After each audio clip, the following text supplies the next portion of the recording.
عزیز سامعین و عزیز طلباء آداب، آج اردو کے اس عظیم شاعر جن کی اصل شناخت تو نظم نگار شاعر کی ہے، لیکن انہوں نے غزل کے یہ صنف ہے اس میں بھی ایسی خدمات انجام دی ہیں، یعنی کہ اتنی عمدہ غزلیں کہی ہیں کہ ان کا شمار جدید غزل گوئی کی صنف میں سر فہرست آتا ہے، چونکہ اردو غزل ایک ایسی صنف ہے کہ اس میں ایک ہی شعر میں آزادانہ طور پر پورے نظریے کو مکمل پیش کر دیا جاتا ہے، چونکہ شروع میں جب کوئی شاعر یا کوئی ذہین انسان اگر اس کی توجہ شاعری کی طرف ہوتی ہے اور وہ کچھ الفاظ کو خلط ملط کر کے یہ کوشش کرتا ہے کہ میں بھی شاعری کروں، کچھ اشعار کہوں، تو اس کی کوشش سب سے پہلے غزل کے شعر کہنے کی طرف جاتی ہے، یعنی دو ہی مصروں میں اپنی بات کو مکمل کر دینا، وزن، بحر، ردیف، قافیہ، ان سب کی پیمائی کرتے ہوئے چند الفاظ کو خلط ملط کر کے شعر کی شکل میں پیش کر دینا، اور پھر اس شعر کو کسی بڑے ادیب یا کسی اپنے استاد یا صلاحیت مند انسان کو دکھانا، اس کے سامنے پیش کرنا، اس کی خوبی اور خامیوں میں تراش خراش کرنا وغیرہ وغیرہ، ان کاموں میں اس کی دلچسپی بڑھتی جاتی ہے۔ بالکل سادہ انداز میں اگر بولے تو یوں کہہ سکتے ہیں کہ کوئی بھی شاعر ابتدا میں اپنی شاعری کا آغاز غزل ہی سے کرتا ہے۔ وجہ بہت ساری ہو سکتی ہے، جن میں سے ایک جو وجہ میں نے ابھی بیان کی، مولانا الطاف حسین حالی نے مخالفت تو کی، لیکن شعر کے متعلق وہ کیا کہتے ہیں، یعنی کہ اردو میں اردو ادب کی پہلی جو تنقیدی کتاب ہے مقدمہ شعر و شاعری، اس میں انہوں نے خود لکھا ہے کہ جب کوئی شاعر کوئی شعر تخلیق کرتا ہے تو اس کو ایک دو نہیں بلکہ 100 کنویں جھانکنے پڑتے ہیں۔ کنویں جھانکنے سے مراد کہ وہ آگے پیچھے، آجو باجو، اوپر نیچے، یعنی کہ اس شعر کو ہر طریقے سے، ہر اعتبار سے ایسے سجانے، سنوارنے اور معنی و مفہوم کے اعتبار سے اس کو عمدہ بنانے کی کوشش کرتا ہے تاکہ وہ ایک معیاری شعر بن سکے۔ یہ سلسلہ اس شعر کا، یعنی کہ اس تخلیق کار کا، اس ادیب کا چلتا رہتا ہے یا شروع رہتا ہے، وہ دوسرے اشعار تخلیق کرتا ہے۔ شعر کے متعلق ہی دوسری جو مثال دیتے ہیں مولانا الطاف حسین حالی اپنی کتاب میں،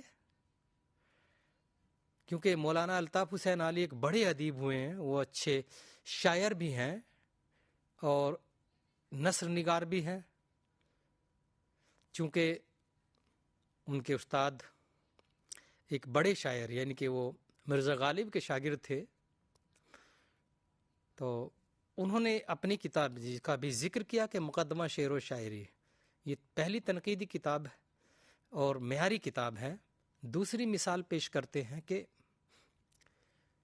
ایک کوئی شخص، کوئی ادیب، کوئی شاعر جب اپنی شاعری کا آغاز کرتا ہے اور شعر تخلیق کرتا ہے تو وہ یہ کوشش کرتا ہے، اس طرح کوشش کرتا ہے جیسے وہ یہاں ریچھنی بیئر جو مادہ بھالو ہے اس کی مثال پیش کرتے ہوئے کہتے ہیں کہ جس طرح ریچھنی اپنے بچے کو، یعنی کہ بچہ بھی وہ کیسا بدصورت، اپنے بدصورت بچے کو چاٹ چاٹ کر خوبصورت و چمکدار بنا دیتی ہے، اسی طرح شاعر بھی اپنی تخلیقات کو، یعنی کہ جو شاعرانہ انداز میں پیش کی ہے، اپنے شعر کو الفاظ کا وزن، الفاظ کو پیش کرنے کی جو اس کی خوبی ہے، ان کا کس جگہ پہ کون سا لفظ اس شعر میں سب سے ٹھیک بیٹھتا ہے کہ شعر بامعنی ہو جائے۔ تو اس مثال سے یہ اندازہ لگ جاتا ہے کہ شروع میں کوئی بھی شاعر جب تخلیقات کرتا ہے، شعر کی شکل میں اپنے اشعار تخلیق کرتا ہے، تو اسے ایک تو یہ ڈر رہتا ہے کیونکہ وہ اس کا آغاز ہوتا ہے کہ جو اپنے اساتذہ کو وہ اشعار دکھائے گا تو ان میں کم سے کم غلطی کی گنجائش رہے۔ ایسے اس کا سلسلہ چلتا رہا، جب اسی بحر اسی وزن میں اور ردیف اور قافیے کی پیمائی کرتے ہوئے دیگر اشعار بھی وہ تخلیق کرتا ہے، اور جب یعنی کہ شعر کی، غزل کے شعر کی خوبی کہ وہ آزاد ہوتا ہے، جب 5 اشعار ہو جاتے وہ غزل مکمل، یعنی کہ غزل کے لیے یہ بھی پابندی ہے کہ غزل کم از کم 5 اشعار کی تسلیم کی جائے گی، اس سے کم میں نہیں۔ تو غزل پہ بہت سارے اعتراضات بھی اٹھتے رہے، حمایت بھی اس کی ہوتی رہی، لیکن غزل کی ایک ایسی صنف ہے یہ اردو کی کہ ہر دور میں یہ سر فہرست رہے، یعنی کہ ایک دور کچھ وقفہ ایسا بھی آیا کہ غزل کی مقبولیت یا غزل گو شعراء کی تعداد کم ہو گئی، لیکن اس دور میں بھی غزلیں کہی جاتی رہی۔ اور چونکہ غزل کا کوئی عنوان نہیں ہوتا، عزیز طلبہ یہ بات اچھے سے سمجھ لینا چاہیے کہ غزل کا ہر شعر آزاد ہوتا ہے۔ غزل اگر اس کا عنوان نہیں ہوتا، عنوان کے تحت مثنویہ ہوگی، نظم ہوگی، کیونکہ یہ جو دیگر جو اصناف ہے اردو کی، ان میں وہ غزل کے مقابلے کچھ مشکل اصناف میں شمار کی جاتی ہے۔ وہ دور قدیم زمانے سے لے کے سنہری دور، آزادی کی جدوجہد، آزادی کے بعد ترقی پسند، انجمن پنجاب وغیرہ وغیرہ کئی تحریکات سے گزرتی ہوئی غزل آج جس شکل میں ہم دیکھتے ہیں وہ عہد حاضر میں اس قابل ہے کہ ہندوستان ہی نہیں بلکہ ہندوستان کے باہر بھی دیگر ممالک، بیشتر ممالک میں روزانہ کہیں نہ کہیں مذاکرے، عنوانات کے تحت خطبے یا غزل کے لیے مشاعرے منعقد کیے جاتے ہیں۔ تو یہ غزل کی ہی مقبولیت ہے کہ ولی دکنی سے لے کر اور عہد حاضر ہے کہ بہت سارے بڑے بڑے غزل گو شعراء عہد حاضر میں بھی غزلیں کہہ رہے ہیں، لیکن ایسے چند ہی شعراء ہیں جنہوں نے غزل کو عروج تک پہنچایا، یا یوں کہہ سکتے ہیں کہ جو غزل کی زمانہ قدیم سے روایات یا رسومات چلے آ رہے تھے ان سے انہوں نے پرہیز کیا۔ دوسرے الفاظ میں ہم یوں کہہ سکتے ہیں کہ انہوں نے اس روایت سے بغاوت بھی کی، یعنی کہ اس روایت پر نہیں چلے۔ جیسے مرزا غالب اس میں سر فہرست آئیں گے کہ ان کے ہاں ان فرسودہ یا ایسی رسومات جو عاشق معشوق گلشن گل و بلبل ان سے باہر ہی قدم نہیں رکھتے. تو مرزا غالب اور دوسرا جو اس میں بڑا نام آتا ہے وہ علامہ اقبال ہی کا آتا ہے، چونکہ علامہ اقبال نے وہ دور دیکھا ہے جب اہل ہند غلامی کی زنجیروں میں جکڑے ہوئے تھے. شاعر اپنی بات یعنی کہ کھلم کھلا طور پر نہ کہہ کر کے شاعر اشارے کنایت اشتہارات تشبیہات کا استعمال کرتا ہے، اور اپنے شعر کے یعنی کہ عنوانات کے تحت اگر نظم بھی کہہ رہا ہے تو نظم کے اشعار بھی اگر اس کے معنی برآمد کیے جائے تو یہ شاعر کی بڑے شاعر کی اور یہ خوبی ہوتی ہے کہ وہ اس کے کئی معنی برآمد کر سکتا ہے. تو علامہ اقبال کے متعلق جو بہت ساری باتیں کہی جاتی ہے کہ وہ صرف کچھ لوگ کہتے ہیں کہ ان کی شناخت صرف نظم نگار شاعر کی ہے. علامہ اقبال کی یہ بات تو سچ ہے کہ وہ نظم نگار کی حیثیت سے مشہور و مقبول ہوئے، لیکن ان کی غزلیں بھی کسی حد تک دیگر اپنے عہد کے دیگر شعراء سے مختلف ہیں اور بلند پائے کی ہیں. تو ایسے علامہ اقبال نے غزل کے اس صنف کو ایسی بلندی تک پہنچا دیا کہ یہ ہمیں محسوس ہی نہیں ہوتا کہ علامہ اقبال صرف نظم نگار شاعر ہیں. علامہ اقبال کے متعلق جیسے کہا گیا ہے کہ وہ صرف نظم نگار کی حیثیت سے ان کی شناخت ہے، اور اس میں شبہ کی گنجائش بھی نہیں ہے. علامہ اقبال کی نظمیں اپنے فکر و فن، آفاقی عناصر اور دیگر خصوصیات کی وجہ سے اردو شاعری میں وہ قابل قدر ہے، یعنی کہ ان کو قدر کی نگاہ سے دیکھا جاتا ہے. عین اسی طرح اقبال کی غزلیں بھی ایسی ہے، یعنی کہ اردو غزل میں وہ انفرادیت کی حامل ہے، یعنی انفرادیت یعنی کہ کچھ الگ ہٹ کے دیگر شعراء سے،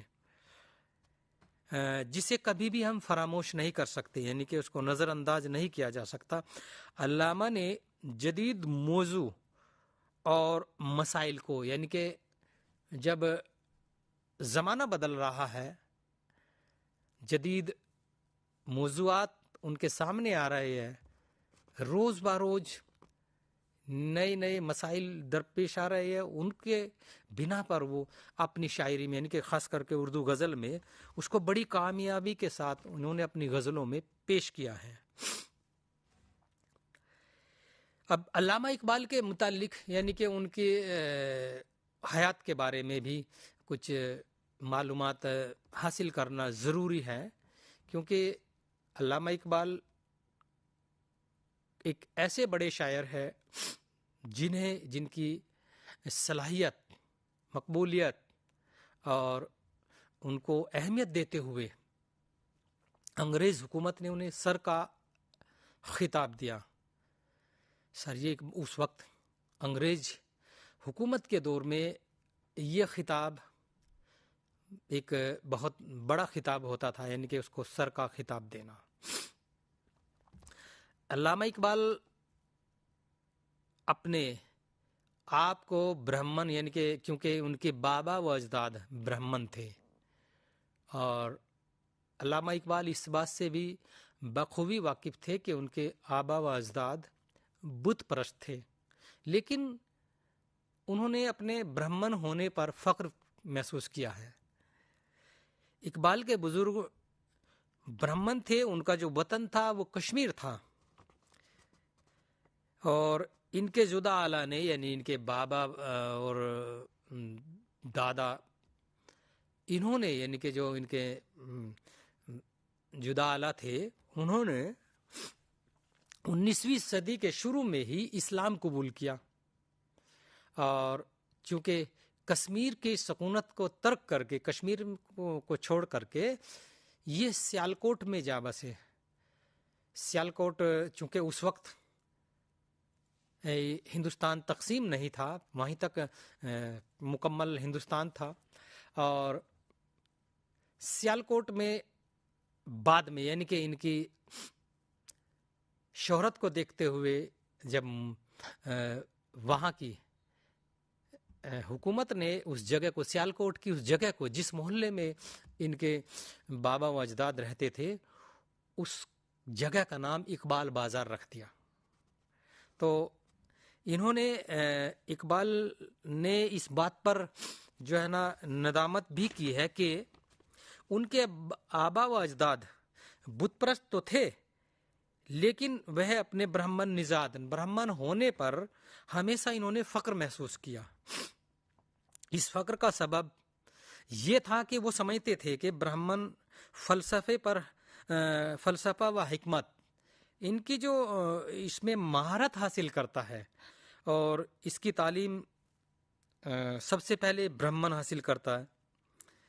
اور علامہ اقبال کا خاندان، یہ جیسے بتایا کہ پہلا وہ برہمن خاندان ہے جس نے سب سے پہلے اسلامی فلسفہ و علوم کی طرف توجہ کی.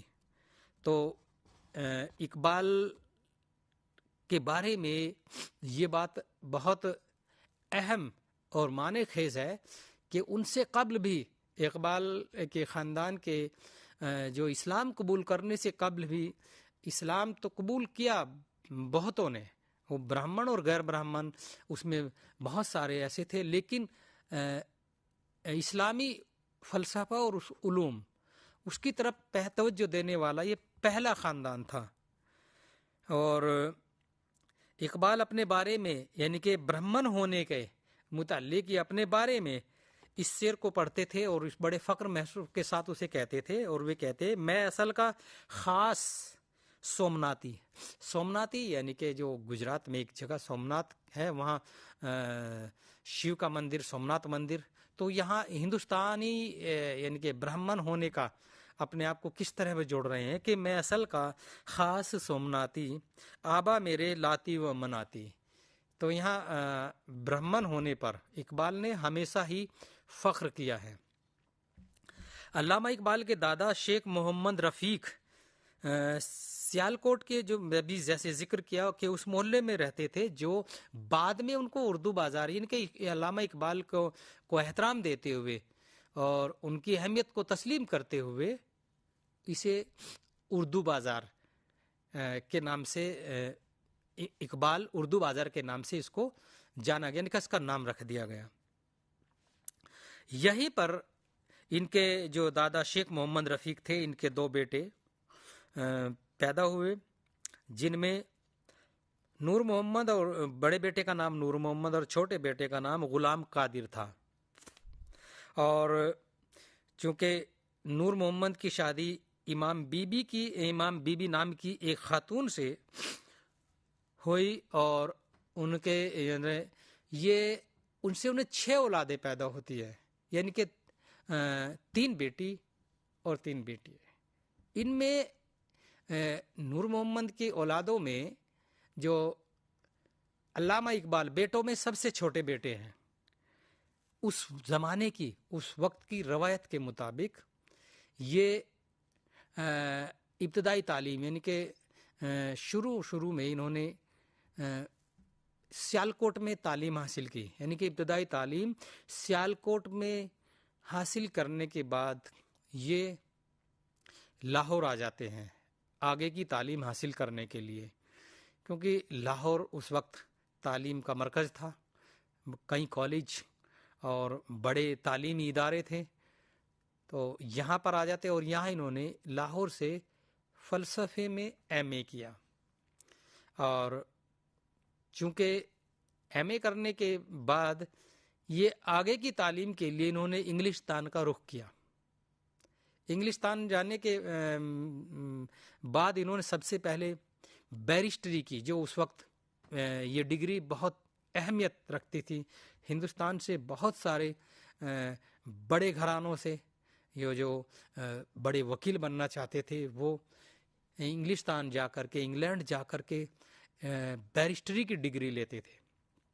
انہوں نے بیرسٹری کی ڈگری لی، اس کے بعد وہیں سے یعنی کہ انگلستان سے انگلینڈ سے ہی یہ جرمنی چلے گئے. اور جرمنی چونکہ ان کی انہوں نے فلسفے میں ایم اے کیا تھا تو انہوں نے فلسفے میں جرمنی سے پی ایچ ڈی کیا, پی ایچ ڈی کی ڈگری حاصل کی. اور ہندوستان واپس آنے کے بعد اپنے اس شہر میں یعنی کہ لاہور میں انہوں نے وکالت شروع کی. لیکن وکالت کے پیشے سے ان کو سکون نہیں ملا اور بعد میں لاہور کے اورینٹل کالج میں یہ فلسفے کے استاد مقرر ہو گئے. ایسے انہوں نے اپنی معلمی زندگی کا آغاز یہاں لاہور سے ہوتا ہے. اور اس کے ساتھ ساتھ علامہ اقبال نے بہت سارے جلسوں میں, کئی انجمنوں میں اپنے اشعار پڑھے. ان کا کیونکہ اس سیشن کے یعنی کہ اس جو مضمون ہے اس کے شروع میں یہ بات واضح کر دی گئی تھی کہ کوئی بھی شاعر اپنی شاعری کا آغاز کرتا ہے تو وہ پہلے غزل کا ہی شاعر ہوتا ہے. تو انہوں نے اپنی پہلی غزل کا شعر جب پڑھا کہ اس کو پہلے ہی شعر نے ان کو بہت ساری مقبولیت اور ان کی شہرت میں ان کو اضافہ ہوا, یعنی کہ ان کو دور دور تک لوگ جاننے لگتے ہیں. اور اس طرح یہ شاعری کے میدان میں ایک جانے مانے شاعر کی حیثیت سے ان کی شناخت ہو گئی. اور چونکہ انہوں نے ہندوستان میں واپس آنے کے بعد انہوں نے یعنی کہ علامہ اقبال نے تصوف, اسلامی تہذیب, اسلام میں جمہوریت, یعنی کہ جہاں لوگ اسلام کو صرف اس وقت کسی دوسرے نظریے سے دیکھتے تھے, انہوں نے اسلام میں جمہوریت پہ انہوں نے کام کیا, اس کا انہوں نے تجربہ کیا, اس پہ بہت ساری وقت صرف کیا. اور اسلام کیسے انسانیت کو توجہ دیتا ہے, اس میں جمہوریت کے ان اشعار کو یا جمہوریت پہ کیسے اس کو ہم شناخت کر سکتے ہیں, اسلام میں کیسے ایسے انسان یا انسانیت کو یا چھوٹا بڑے کی ایسی ہے کہ وہاں پر چھوٹے بڑے کی کوئی گنجائش نہیں رہ جاتی یا سب کو برابری کا حق, ایسی بہت ساری باتیں ہیں جس پر علامہ اقبال نے باضابطہ طور پر تحقیق کی اور ان کو کئی اس وقت کی جو کئی رسالے نکلتے تھے اس میں بھی ان کے مضامین چھپے. اس کے متعلق انہوں نے اشعار بھی کہے یعنی کہ شاعری بھی کی, جیسا بھی ذکر کیا کہ ان کو سر کا خطاب اسی بنا پر کہ یہ ایک بڑے شاعر کے طور پر ان کی شناخت ہو جاتی ہے. اور ان کو شاعر مشرق یعنی کہ پورب کا شاعر ان کو کہتے ہیں. ایک واقعہ ان کے خود غرضی یا ان کے باضابطہ طور پر مکمل یہ اسلامک ہونے کا ثبوت یہاں پیش کرتے ہیں. اور یہ ایک بار حیدرآباد کے وزیر اعظم جس کا نام سر اکبر حیدری تھا, انہوں نے ان کو اس وقت 1000 روپے کا چیک بھیجا ان کی کچھ مدد کے لیے. تو علامہ اقبال نے اس چیک کو یہ سمجھ کر قبول نہیں کیا کیونکہ وہ ایک ایسے فنڈ سے تھا کہ ان کے دل نے گوارا نہیں کیا اور انہوں نے اس چیک کو واپس کر دیا. اور وہ چیک واپس کیسے کیا, اشعار کن اشعار کے ساتھ میں, وہ اشعار یہ پیش ہے. اور اشعار لکھ کر کیا بھیجتے ہیں کہ تھا یہ اللہ کا فرمان کے سکوائی پرویز, 2 قلندر کو کہ ہے اس میں ملوکہ ناصفات. یہاں اس شعر کے معنی ایسے نکلتے ہیں کہ میں یہ کہتا ہوں, علامہ اقبال کہہ رہے ہیں کہ میں اس طرح کی کوئی مدد نہیں لیتا کہ جس سے جو میرے دل کو گوارا نہ کرے یا میرا ضمیر جس کو لینے کے لیے گوارا نہ کرے۔ دوسرا شعر کہتے ہیں مجھ سے فرمایا کہ لے لو اور شہنشاہی کرو، مجھ سے فرمایا کہ لے لو اور شہنشاہی کرو، حسن تدبیر سے دو آنی و فانی کو ثبات۔ تو ایسے ایک نہیں بیشتر واقعات ان کی زندگی میں ہمیں ایسے ان کا مطالعہ کرنے پر ہمیں مل جائیں گے کہ انہوں نے کبھی اس طرح کے کہ چیک یا انعامات کو کبھی قبول نہیں کیا، جو مکمل طور پر انہوں نے اپنے آپ کو یہ دکھانے کی کوشش کی کہ میں صرف اور صرف اسی محنتانے کو لیتا ہوں جس کو یعنی کہ جس پر میں نے محنت کی ہو، جس پر میرا حق بنتا ہو۔ تو ایسے بہت سارے ان کی زندگی میں واقعات آئے، اور چونکہ یہ وہ دور ہے، اس وقت اس زمانے میں 1000 روپے کی جو رقم ہے بہت بڑی رقم تھی، اور اس وقت ہندوستان غلام تھا۔ اپنی شاعری میں انہوں نے ہندوستانی عوام کے درد، ان پر ہو رہی ظلم و ستم، ان کی ضروریات، ان کے کس طرح ان کا استحصال کیا جا رہا ہے، سیاسی نظام انگریزوں کا، اور وہ بھی ایسے انداز میں، شاعرانہ انداز میں ایسے پیش کیا کہ اپنی بات بھی کہہ دے اور حکومت کو، سرکار کو برا نہ لگے۔ تو ایسے علامہ اقبال نے ان کی نظموں میں ہمیں ایک جگہ نہیں بہت ساری جگہ، بیشتر ان کی نظموں میں حب الوطنی کا ذکر، اہل ہند کے پر جو ان کا استحصال ہو رہا ہے، ان پہ ظلم انگریز حکومت کر رہے ہیں، یعنی کہ ان کو عوام ہند کو جیسے انسان نہیں جانور سمجھ لیا تھا، یعنی کہ جانور سے بھی بدتر زندگی ان کی انگریز حکمران نے بنا دی تھی۔ علامہ اقبال چونکہ فلسفے کے میں ڈاکٹریٹ تھے اور شاعری بچپن سے کرشنی کے 17 سال کی عمر سے انہوں نے شاعری کا آغاز کر دیا، شاعری شروع کر دی تھی۔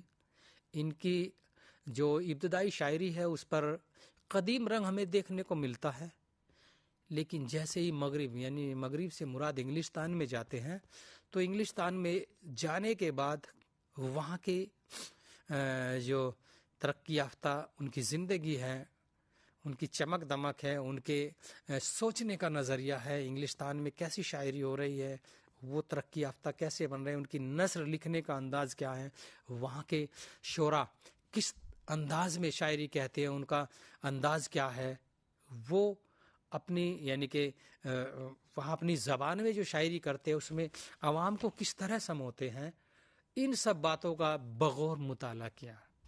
اور چونکہ یہاں پر ہندوستان واپس آنے کے بعد علامہ اقبال نے وہاں سے جو سبق لیا، عنوانات جو متعین کیے، انہیں عنوانات کو یا ان مسائل کو جو اس وقت ہندوستانی عوام کو درپیش آ رہے تھے، انہی مسائل پہ انہوں نے شاعری کی۔ اور چونکہ نظمیں تو بہت بیشتر ہیں ان کی، لیکن چند غزلیں بھی ایسی ہے کہ اس میں انہوں نے بہت سارے ایسے مسائل کو پیش کیا ہے جو ان سے قبل دیگر شعراء پیش نہیں کر پائے تھے۔ تو یہ مضمون مسلسل جاری رہے گا۔ ملتے ہیں ایک وقفے کے بعد میں۔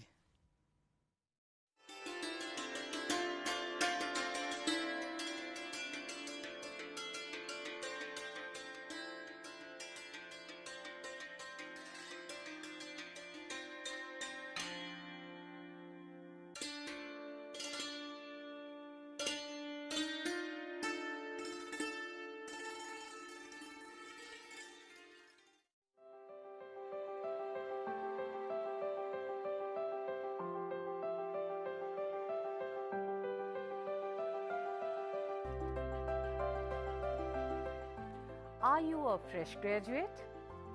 Do you want to fulfill your educational aspiration by pursuing higher education in various interdisciplinary and multidisciplinary areas like environmental science, environment and occupational health, philosophy, sustainability science, folklore and culture studies?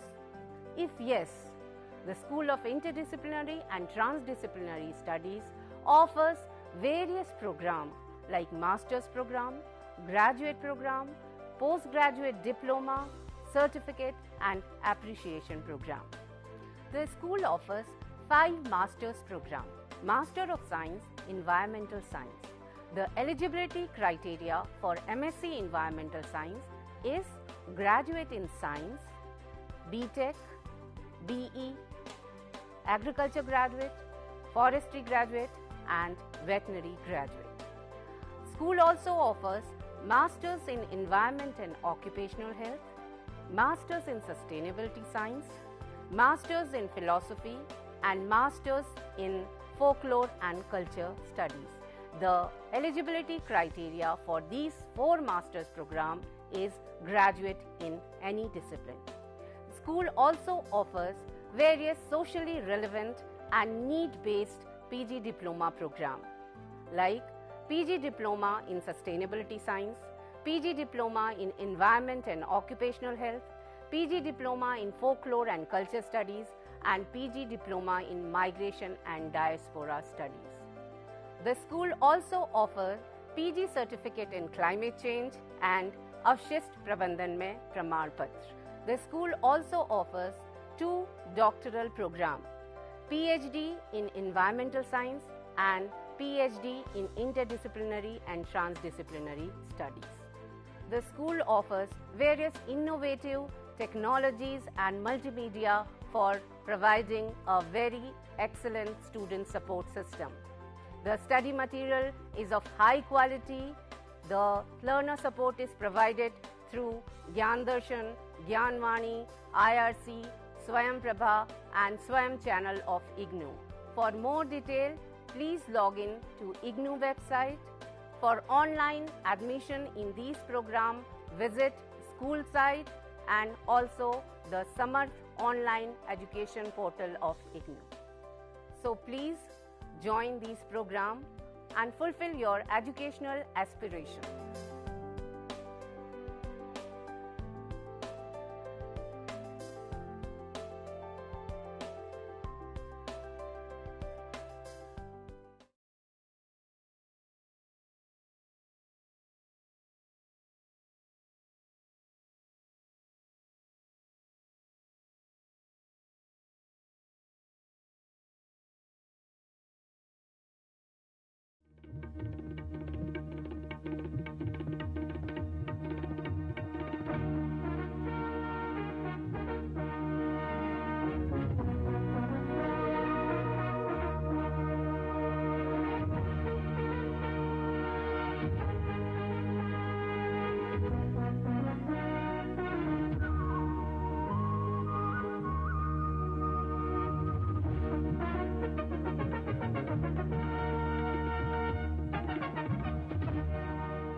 अजीज तलबा व तलबात और अजीज सामाइन, एक बार फिर आपका इस्तकबाल है और मौजू है अल्लामा इकबाल की गज़ल गोई। तो अल्लामा इकबाल ने बहुत सारे ऐसे अल्फाज को, ऐसे मौजूआत को, ऐसी ज़रूरियात को, ऐसे मसाइल को अपनी शायरी में पेश किया कि वो मगरिब की शायरी से मुतासिर तो थे, लेकिन उसको मशरिकी उन्वानात और उससे उस अंदाज में पेश किया। गज़ल में इन्होंने ऐसे कारहाए अंजाम दिया कि अपने उस्ताद दाग दहलवी से, मतलब समझ लीजिए कि वो सिर्फ गज़ल के शायर हैं, और चूँकि अल्लामा इकबाल गज़ल और नज़्म दोनों के शायर हैं, ان پر تھوڑا اثر تو نظر آتا ہے ہمیں، لیکن شاعر مشرق اور بڑے شاعر کے طور پر ان کو ہمیشہ یاد کیا جاتا رہے گا۔ انہی مسائل کو پیش کر رہے تھے، نظمیں لکھ رہے تھے، اور چونکہ انہوں نے کئی ایسے عنوانات پر بہترین جو نظمیں ہیں ہمیں یہاں دیکھنے کو ملتی ہے ان کے یہاں، کہ جیسے بچے کی دعا ایک ان کی نظم ہے کہ لب پہ آتی ہے دعا بن کے تمنا میری، تو کتنی بہترین یہ نظم ہے۔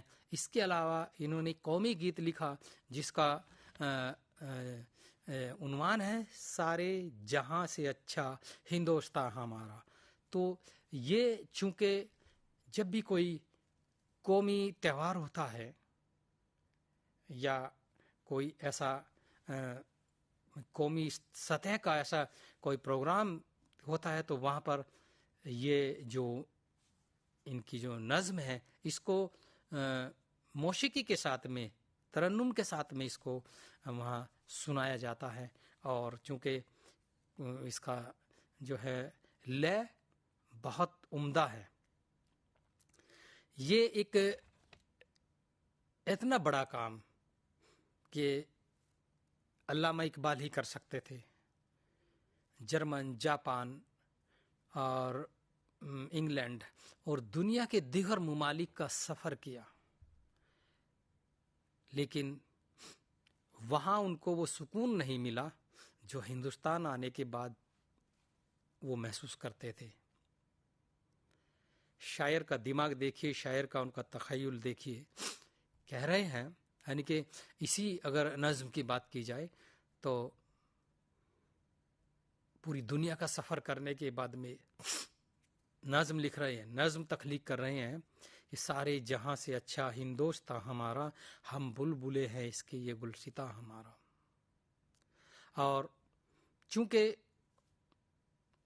ہندوستان میں کچھ فرقہ پرست لوگ تقسیم کرنے کے حساب سے یا کچھ ایسی نفرت کو پھیلانے کی جو بات کرتے ہیں، تو وہ شاعر اپنی یعنی کہ علامہ اقبال نے کتنے سالوں پہلے، کتنے وقت پہلے اسی جو نظم ہے اس کا ایک شعر یہ بھی ہے کہ نفرت نہیں سکھاتا آپس میں بیر رکھنا، ہندی ہے ہم وطن ہے ہندوستان ہمارا۔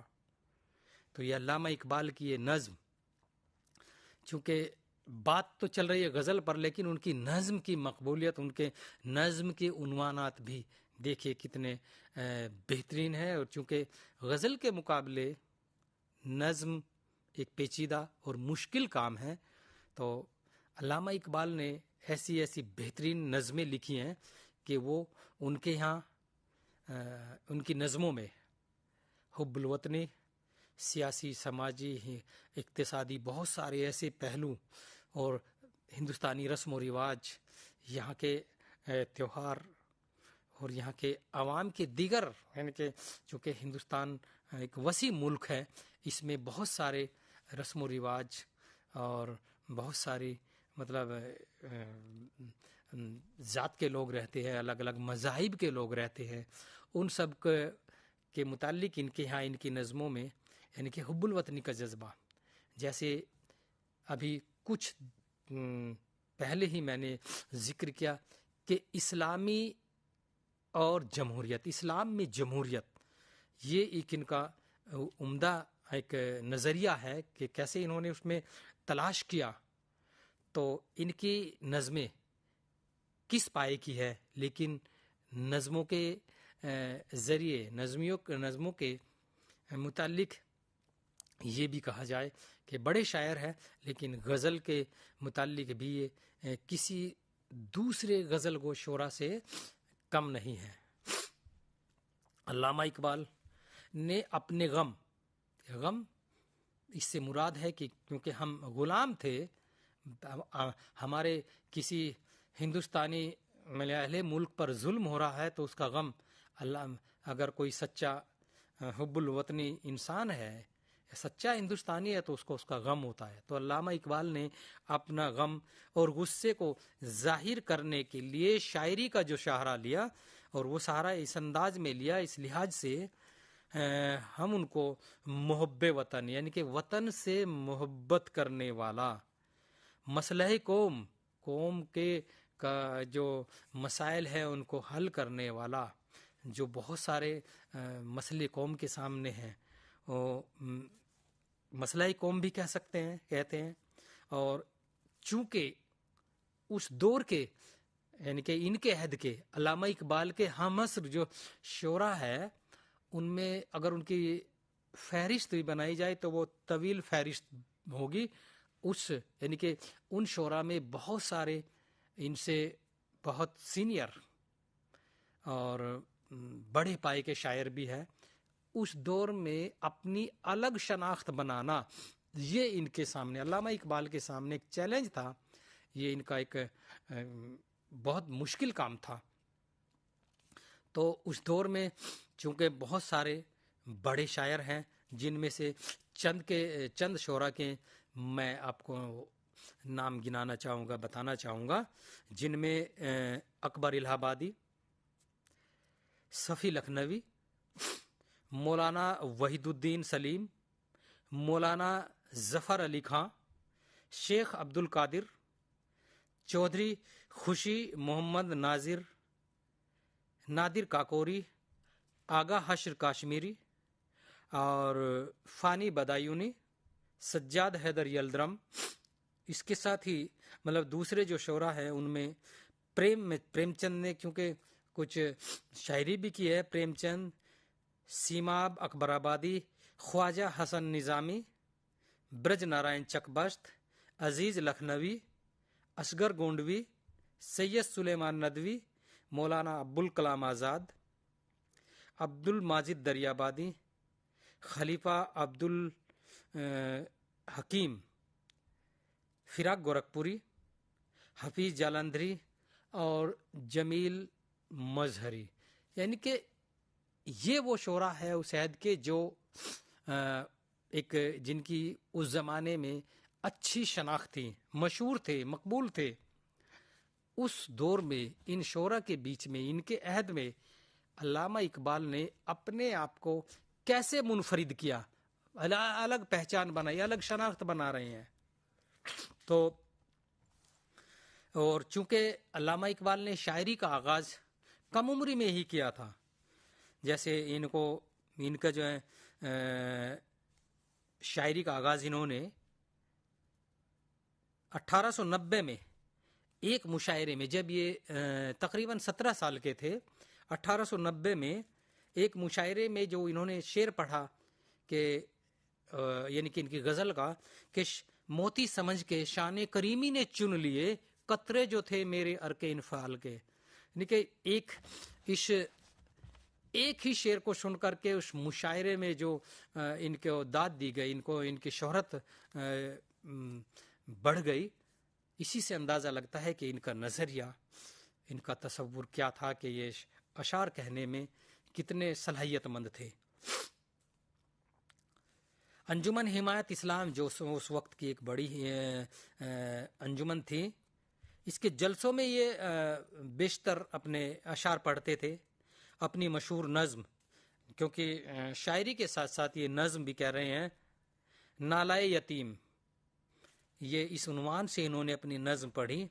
اور ان کے جو شاعری کے جو مجموعے ہیں، ان کو بہت شہرت ان کے ذریعے ملتی ہے.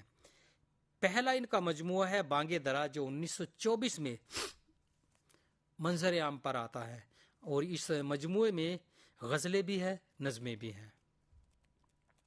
دوسرا مجموعہ ہے بال جبریل، یہ 1936 میں شائع ہوتا ہے، اور اس دور کی نظمیں کچھ پہلے مجموعے کے مقابلے کچھ زیادہ عمدہ اور بہتر ہمیں دیکھنے کو ملتی ہیں.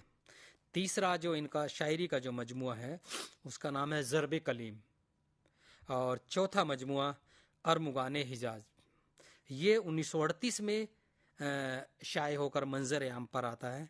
اس مجموعے کی جو خوبی ہے وہ ہے کہ یہ آدھا اردو میں ہے اور آدھا فارسی میں ہے۔ تو اب یہاں جب فارسی کا ذکر آ ہی گیا ہے، فارسی کا ذکر ہو رہا ہے، تو فارسی یہ بات میں واضح کر دینا چاہوں گا کہ علامہ اقبال فارسی کے بڑے ادیب تھے۔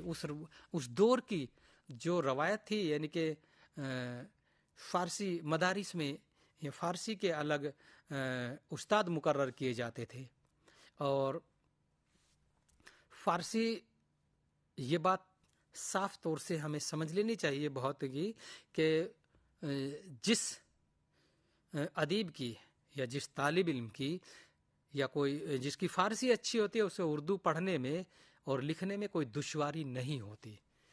تو بنیادی طور پر جو تعلیم دی جاتی ہے، یعنی کہ بنیادی تعلیم کا بندوبست اس عہد میں، اس زمانے میں فارسی پر زیادہ توجہ اس لیے دی جاتی تھی کہ وہ اردو میں اسے کوئی دقت پیدا نہ ہو، دقت اس کے سامنے پیش نہ آئے۔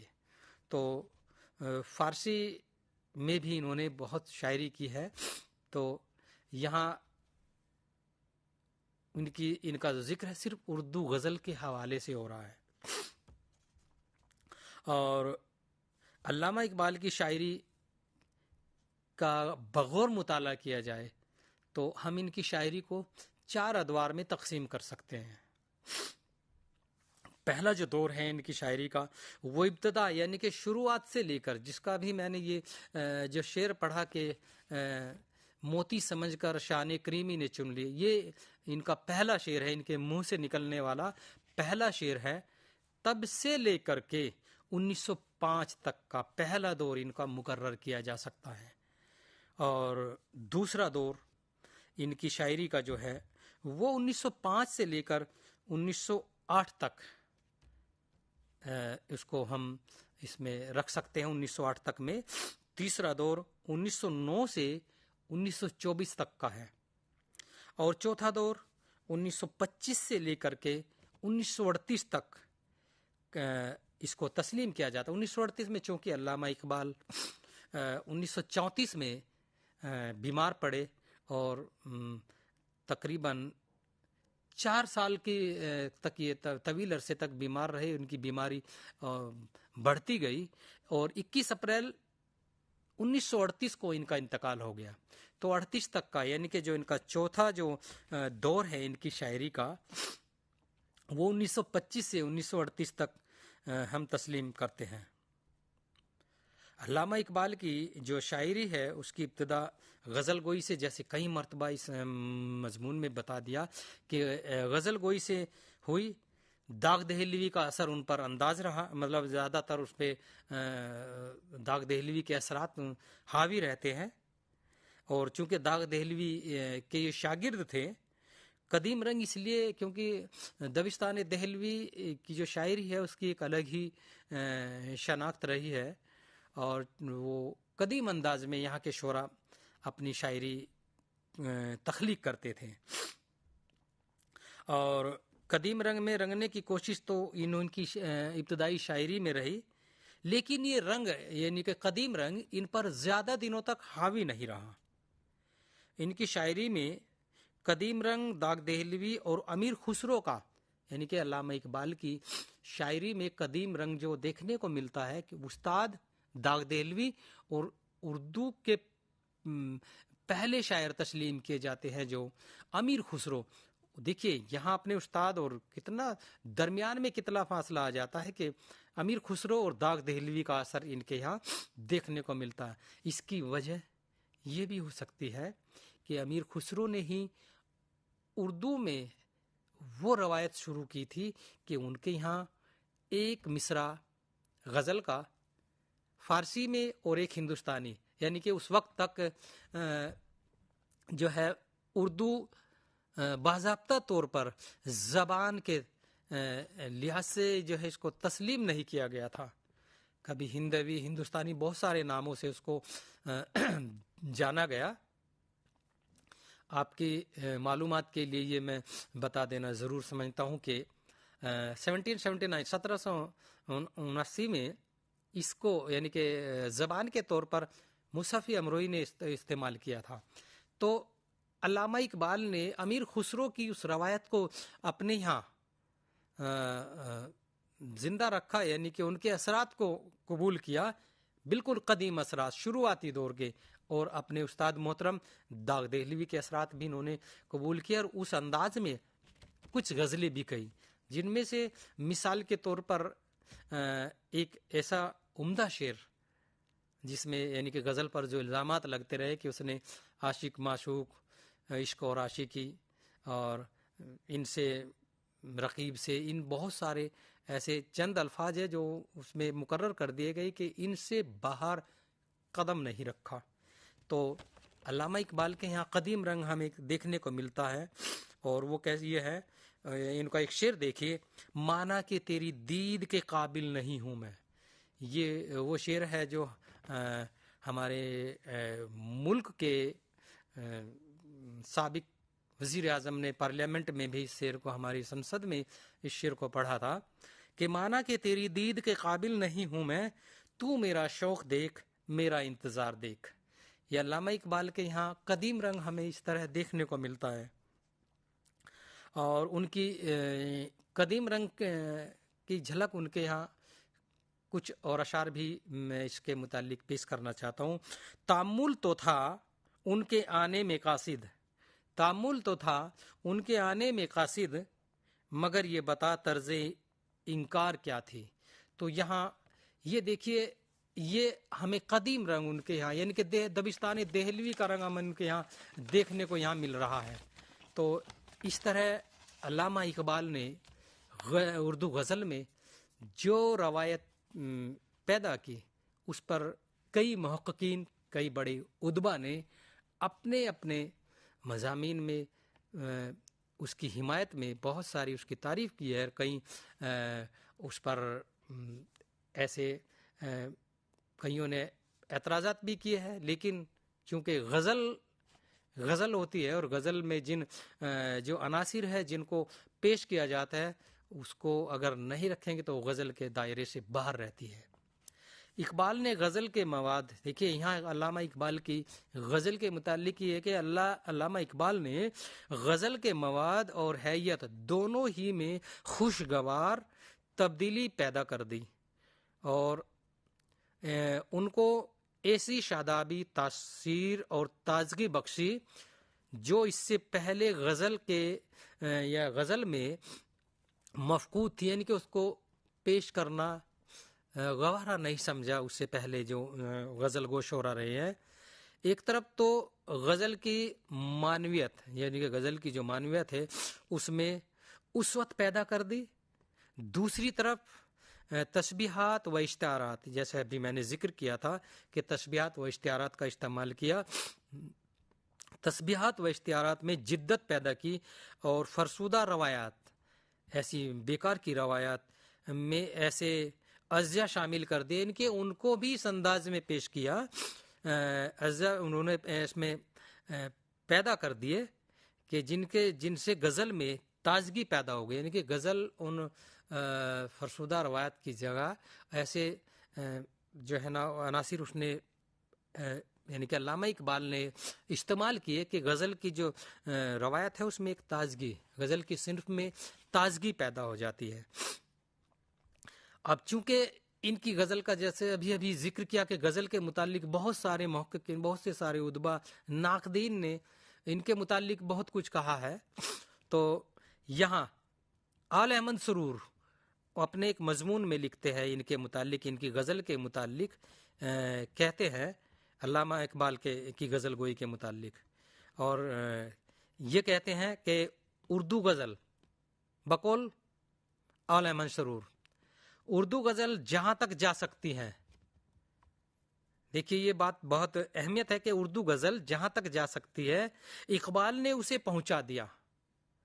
تو یہاں ان کی غزل گو شاعر کی حیثیت سے اہمیت دیکھیے کہ اول احمد جیسا بڑا، اول احمد سرور جیسا بڑا جو ادیب ہے وہ کیا لکھ رہا ہے کہ علامہ اقبال نے اردو غزل کو جہاں تک جا سکتی تھی وہاں تک پہنچا دیا، اس سے آگے کی فضا میں اگر وہ پرواز کرے گی یعنی کہ جائے گی تو اس کے پر جل سکتے ہیں، پر جلتے ہیں، یعنی کہ जहाँ तक जा सकती थी, इससे आगे और गुंजाइश इसमें नहीं रही कि अल्लामा इकबाल की जो गज़ल गोई है उसमें उसने बुलंदियों को छू लिया है। जब चूंकि इनकी गज़लों के चंद अशार मैं यहाँ बतौर मिसाल पेश करूँगा। जब इश्क सिखाता है, जब इश्क सिखाता है आदाब खुद आगाही, और खुलते हैं ग़ुलामों पर असरारे शहनशाही। तो ये चंद अशार है जो इनकी गज़लों में, इनकी उम्दा गज़लों के यहाँ हमारे यहाँ यानी कि Indira Gandhi national open university के बीए के प्रोग्राम में इनके मुतालिक निसाब में भी ये गज़लें शुमार की गई हैं। और चूँकि अगला शेर इस गज़ल इनकी गज़ल का है, सितारों से आगे जहाँ और भी है, सितारों से आगे जहाँ और भी है, अभी इश्क के इम्तिहान और भी है। तो और इस शेर के अगर माने में जाए, इसकी तशरीह करे, तो चूँकि ग़ुलाम हिंदुस्तान है, अहले हिंद को एक सबक दे रहे हैं कि हिम्मत मत हारिए, अपनी मुसलसल मेहनत कीजिए, जिस चीज़ को पाना चाहते हैं उसको मुसलसल उसके पाने की कोशिश में लगे रहे। अगला शेर देखिए, अगर खो गया एक नशीमन तो क्या गम, अगर खो गया एक नशीमन तो क्या गम, मकामाते आहा व फुगा और भी है। और तू, अगला शेर, तू शाहीन है परवाज है काम तेरा। देखिए यहाँ ये बात एक बहुत जोर दे के कहना चाहता हूँ कि अल्लामा इकबाल ने जिस इश्तियारे का अपनी शायरी में इस्तेमाल किया है वो शाहीन है। तो शाहीन का देखिए, तू शाहीन है परवाज है काम तेरा, तेरे सामने आसमां और भी है। तो यहाँ अहले हिंद को किस तरह यानी कि उनमें हुब्बुल वतनी का जज्बा पैदा कर रहे हैं, उनको उस वक्त की अंग्रेज हुकूमत से लड़ने का, उससे गुलामी से निजात पाने का क्या इस शेर के ज़रिए कैसे उनमें जज्बा पैदा कर रहे हैं। और इसमें आखिरी शेर में पढ़ना चाहूँगा, गए दिन के तन्हा था मैं अंजुमन में, गए दिन के तन्हा था मैं अंजुमन में, यहाँ अब मेरे राजदां और भी हैं। तो अल्लामा इकबाल ने अपनी गज़लों के ज़रिए अहले हिंद में हुब्बुल वतनी का जज्बा, उनमें वतन से मोहब्बत और वतन के लिए किसी हद तक गुजर जाने, वतन के को आज़ाद कराने, ऐसे बहुत सारे उनकी गज़लों में हमें मिसालें देखने को मिलेगी। ऐसे बहुत सारे अशार उन्होंने पेश किए हैं। तो आखिर में ये कहना चाहता हूँ कि अल्लामा इकबाल शायर मशरिक़, सर का खिताब, और चूँकि सिर्फ़ और सिर्फ नज़्म निगार शायर की हैसियत से ही मारूफ मकबूल नहीं, बल्कि उर्दू गज़ल गोई में भी उनका अहम मकाम है। और उनकी गज़लें दीगर बड़े गज़ल गो शोरा से किसी भी हद तक, किसी भी पैमाने पर उससे कम नहीं है। लिहाजा अल्लामा इकबाल के मुताल्लिक हम ये कह सकते हैं कि अल्लामा इकबाल एक बेहतरीन मशहूर गज़ल गो शायर भी हैं, और उर्दू गज़ल की दुनिया में भी उनका वही मकाम है जो उर्दू नज़्म की दुनिया में है। इसी के साथ ही हम अपने मज़मून को इख्तिताम तक ले जाते हैं। फिर मुलाकात होगी। आदाब।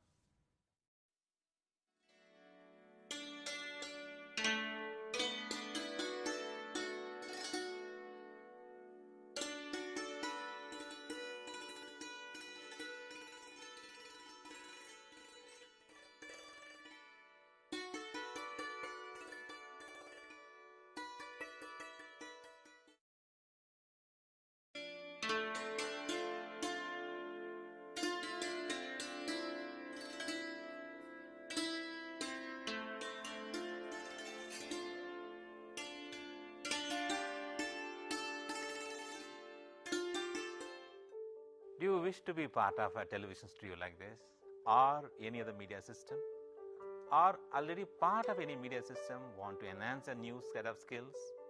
Welcome to School of Journalism and New Media Studies. Here in the School of Journalism and New Media Studies, we are offering program for all set of people to learn and enhance their media skills. The vision of School of Journalism and New Media Studies is to generate a new set of professionals in the area of media and communication studies with understanding about role of media in the national development and global understanding. We offer innovative programs in the field of journalism and mass communication that sets the benchmark of high quality learning and teaching process at the national level. We offer these programs across the country with the help of our regional network as well as study center.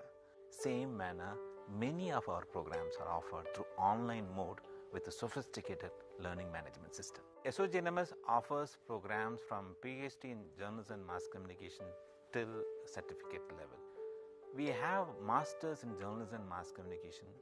The eligibility is a bachelor's degree, and we are introducing this program in 3 languages: Hindi, Tamil and English. Students from national and international students can join either through online mode as well as in a distance mode. We have 4 postgraduate diploma programs, specialized areas in the field of development communication, digital media, electronic media and journalism and mass communication program. And all these 4 programs are available in distance mode. 2 programs are available in online mode, development communication and digital media. And we have specialized certificate program in community radio.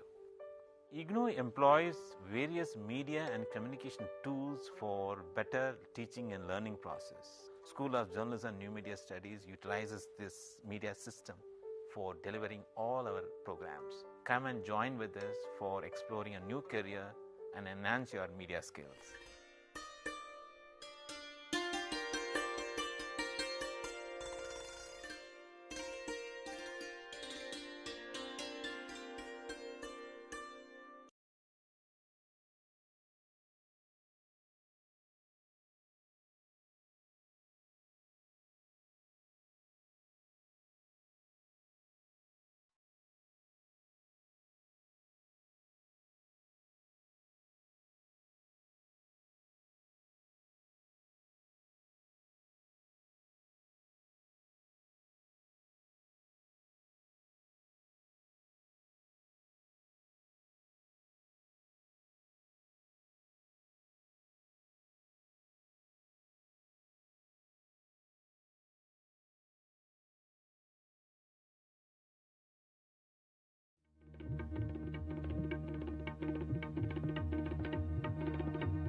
Hello learners and viewers, welcome to this session. I am Dr. G. Uma, faculty in the School of Gender and Development Studies. With me today we are having Dr. Sunita Dal, faculty in the School of Gender and Development Studies. She explains the development theories. Before we get into the gender and development theories, I would like to explain the significance of the program MA Gender and Development Studies. The program MA Gender and Development Studies is offered by the School of Gender and Development Studies. This program, we started offering this program from the year 2009. Specifically, this program we have designed, developed and offered through the ODL mode to intervene the existing development process, specifically how the feminists, they intervene the entire existing development process and to bring sensitivity among postgraduate learners to the importance of bringing gender perspective in every aspects of their both professional and personal spaces.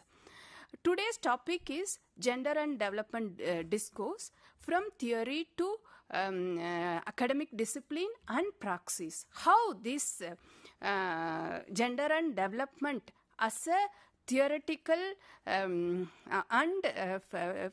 analytical framework became the part of the existing discipline at the postgraduate level. So first we will explain the what is development, like how do we perceive development. After giving small introduction, Dr. Sunita Dal will explain about the various development theories. It is very important to know about the existing development theories. Once we know about the existing development theories, then we come to know that what are the feminist interventions are in the existing development theories. Why do we feminists propose the alternative development theories? What is the significance of alternative development theories like women in development, and gender and development? After perceiving the alternative development theories, the entire discipline of women's studies evolved as an gender and development discipline as well as gender studies discipline. Yes. So let us start with the objective of the session. Today's session is to present today's session looks explicitly at the development from a gender perspective and what are the feminist contribution in the entire development process to alter the existing development by proposing the alternative perspective and theories for the inclusive, gender-sensitive, sustainable development. See, this is the objective of the today's session. First, we need to learn about the what is development. Development, we need to perceive the development over a period of time. Over a period of time, and this development basically perceived by improving the infrastructural facilities, or like providing certain kinds of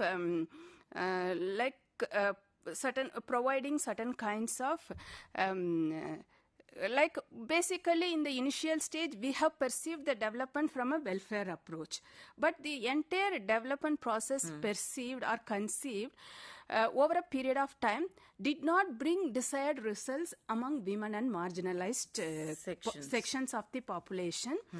And the entire development process denied certain kinds of opportunities for the large percentage of the women, especially the women who are in the developing countries. So thus whatever the development perceived immediately after the Second World War, it has led to the environmental degradation, and it has increased the poverty among women and marginalized sections of the population. That is the first thing we need to understand. That then whatever the existing development paradigm does not provide enough space for the sustainable development. Next one is that in the initial stage, development is perceived through the gross domestic product, and it has not give much importance to the well-being of the entire population.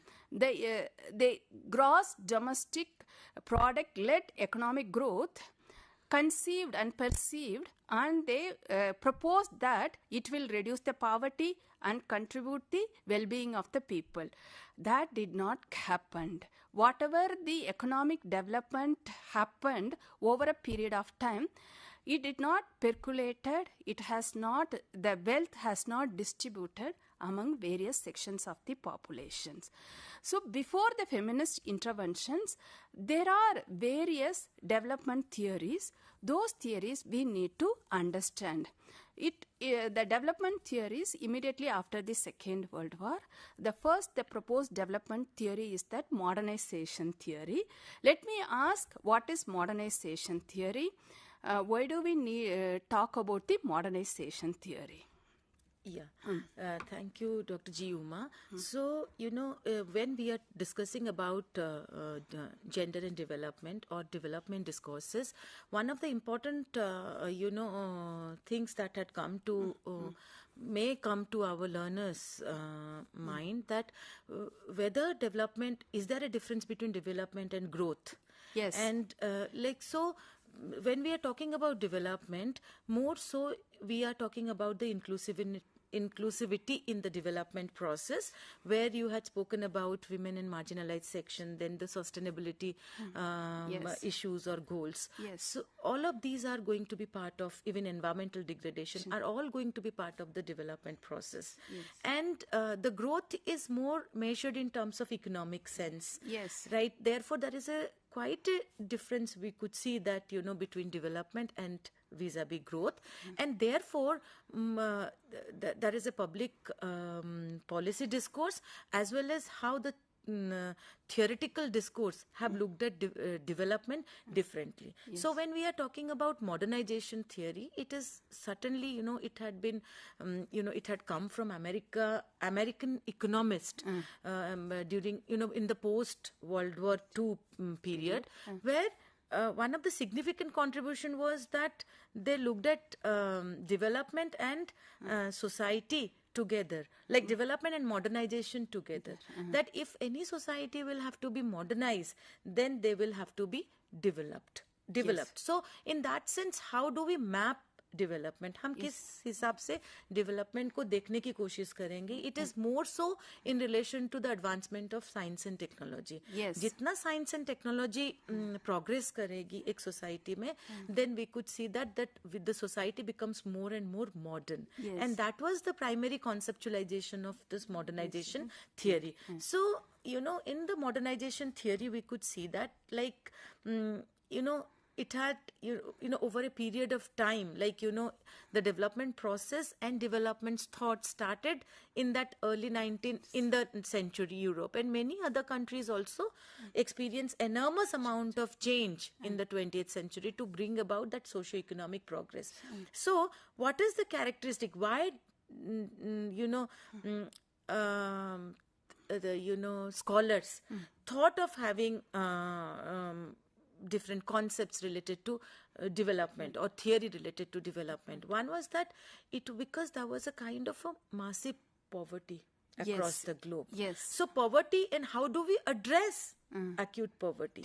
So one way is through bringing about that science and technological revolution, and there you make a clear distinction. आप यहाँ पे एक बहुत अच्छी तरह से एक distinction create करते हो कि we are away from the traditional values or the traditional society vis-a-vis the modern society, and therefore you move from the agrarian society to much more industrialized society, or even the whole sector. If you really look at India per se, then the agriculture sector became modernized, industrialized, with the green revolution, technologies, right? And then you move in the modernized society. What you do is you move from collectivism to individualism.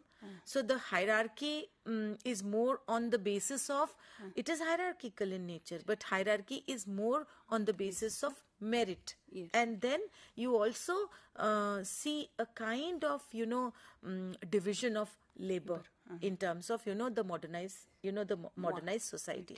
So who are the proponents of modernization?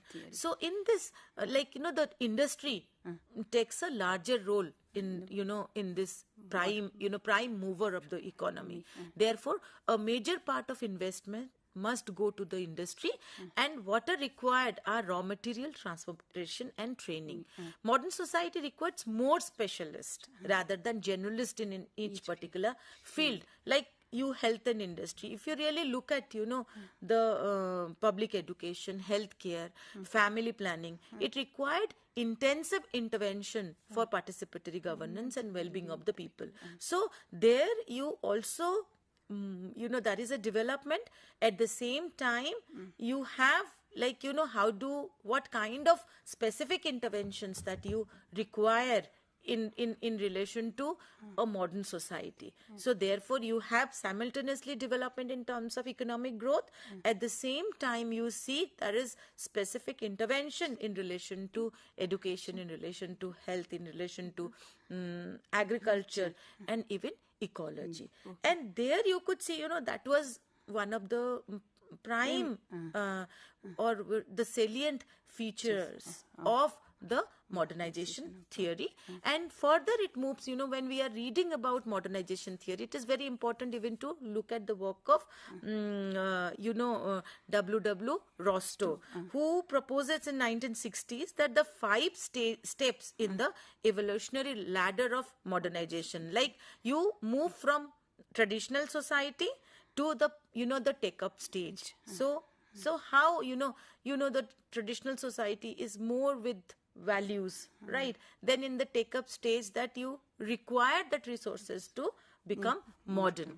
And this modernization approach firmly believe that, like as I said, the advancement in science and technology, that urbanization and industrialization were the most feasible routes or forces, we can say, to achieve modernity. So having an economic oriented view, it sees development more so as an unilinear and as an evolutionary process. That certainly it will not bring some sort of revolutionary change in the society, but it's an unilinear that from for first step it will go to the second to third and furthermore. And the profit from industry should trickle down to the other sectors such as agriculture and rural technology, and which will ensure rapid development and necessary access to information is one thing, and second, how required informations can be actually be disseminated. So these are some of the important key points of the modernization theory. Apart from modernization theory, there was a few more development theories. Yes. Like a structuralist theory, A dependency theory. Will you able to explain what is structure? Okay. Then we can go to dependency theory. Why the dependency theorists, they have critiqued the modernization theory, and what is dependency theory?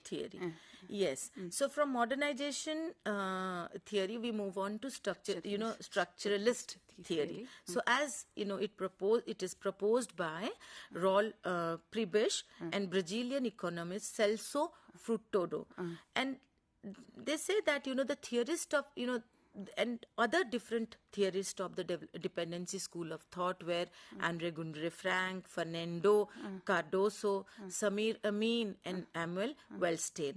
And they divided the world. It's very important and concept that how we divided the world into the core nations vis-a-vis the periphery nations. So even Andre Gundre Frank in the dependency theory, he spoke about the relationship between core and periphery. So that the growth of core nations always depends on the here I would like to ask one question. Maybe our learners are at postgraduate level. Can you explain little more about core and periphery concepts?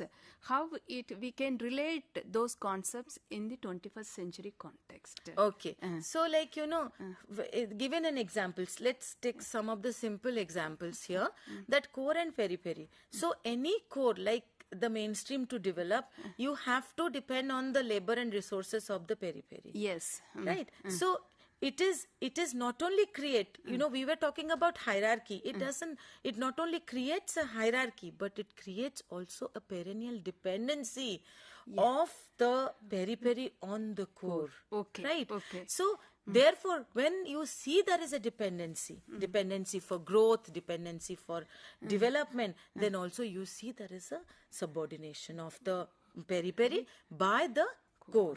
Yes. So, this is, it is one of the, significant, the dependency theory, like within this structuralist position, we could see that what kind of structure that exists and how these structures relate to each other in the process of development. So it is articulated the unequal terms of trade that exist between the core and the developed nations, and proposed import substitution industrialization. So what it means that to develop, you take resources. The developed nations will take resources from the poorer nations, underdeveloped nations, and then you sell those resources, in form of goods, then again to the poorer country. So therefore, there will be there will also be a gap between the rich and the poor nations, and also the all the nations cannot achieve development in terms of inclusiveness, right? So there will be unequal relationship, and this unequal relationship will also, in a way, will lead to some sort of perennial dependency of the periphery on the core. So it is something, it's a ideological. In an ideological sense, this dependency is something that will never allow the poorer nations to become develop. So it is like one of the proponents of of dependency theory. So it was in dependency theory, it was influenced by the works of Paul Barron, The Political Economy of Growth, and Andre Gundre Frank in his work on capitalism and underdevelopment in Latin America, which were based on the US monopoly capital school of thought. In the dependency theory, the core meaning of development is the accumulation of wealth, which leads to development of underdevelopment. Okay. So the main aim is the accumulation of wealth. The more and more wealth you accumulate, the more you become developed. But the resources and the labor force, the material comes from the underdeveloped nations, or from the periphery. In this sense, economic growth did not trickle down, because activities in richer countries often lead to serious economic problems in the poorer countries, like exploitation of resources. There is even exploitation of labor, exploitation of raw material, right? And then how to even control the market. It's also another aspect. So poorer countries exported primary commodities to the richer countries, and they manufactured products out of these commodities and sold these commodities back to the poorer countries. So market here also plays a very important role. So here not only you look at industry, but from industry you also see the mode of production in terms of labor and resources, and because capital will always rest with the developed countries. Capital, technology, innovation will always rest with the developed countries. But again, once the product or the goods are being made, then it will be sold out in the underdeveloped or the developing countries or the poorer countries, we would say. It is like the resources also, they have take it back. Yes. Then they they manufacture it. Yes. Again, the manufacturing products, again they sell it to the underdeveloped countries. Yes. So the term now, it's more of developing nations. In the 20th century. We are using developing nations, and we could see that the developed and developing are the most, neutral term we are using in the 20th century. So, and then poorer countries should be empowered themselves on import substitution. So once you import, you take the goods back, and then you develop yourself. So here market plays a very important role when we are talking about this dependency theory, and this relationship will always remain unequal. In this relationship of trade, relationship of development, and relationship between the nations, developed and developing nations.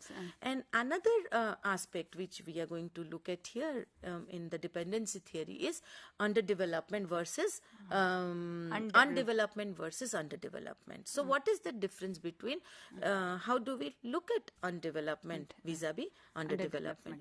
Undevelopment refers to a condition which in which resources are not being used while under development refers to a situation in which resources are being actively used, but used in a way which benefits the dominant states or the group, and not to the poor or the marginalized sections of the society. So here also it's very important, because unless, and these are some of the basic concepts. So within theories also we have certain basic concepts that we want our learners to understand, so that they could make that the conceptual clarity within their mind to be able to while reading the self-learning material.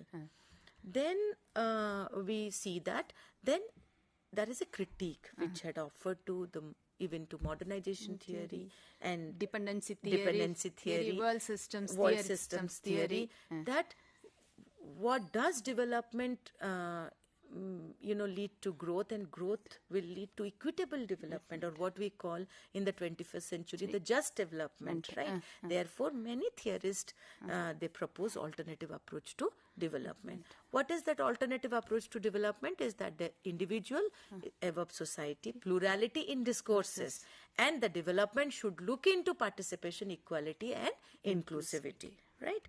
And here we could say, like, as you have given this question of, how we are going to look at gender issues. So it is the need-based approach or the right-based approach had come into existence. So there we talk about gender justice, reproductive right, right to information, right to health, maternal right. So all of these rights, right to education, right to property, the justice or the gender justice aspect had been taken up in relation to alternative approaches, when alternative approaches to development was proposed, like proposed by Paul Stritton, rooted within the ideas of well-being, focuses on the fulfillment of the basic needs of the people, like education, health, healthcare, sanitation, right to work, everything had been, proposed.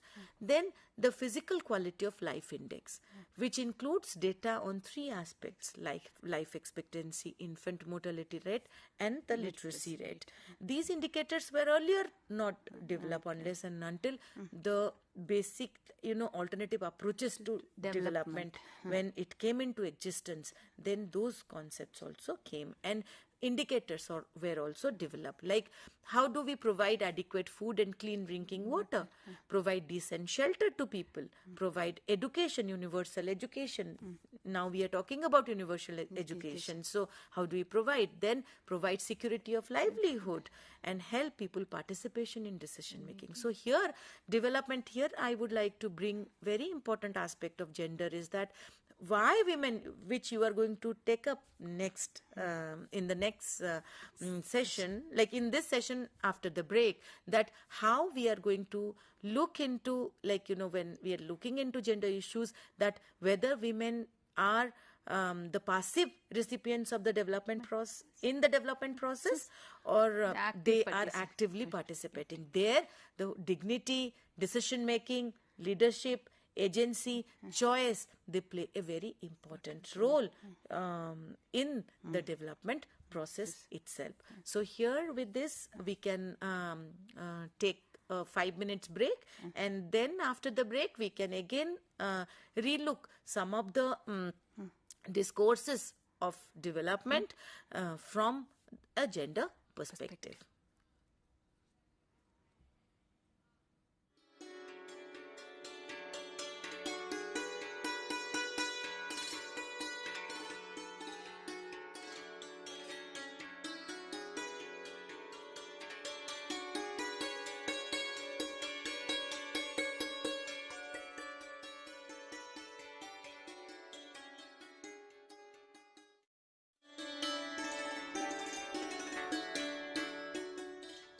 Dear learners, welcome to IGNOU. You're going to lead with a difference. So how do you lead with the difference? The unique attributes of the university system through which you're going to go for the management program or any other program is the multiple entry and exit. It provides flexible learning where a learner can learn at its own will and at its own pace. It offers multimodal approaches, like we have MBA, the normal through the distance learning mode and through online mode. So it has a multimodal approach.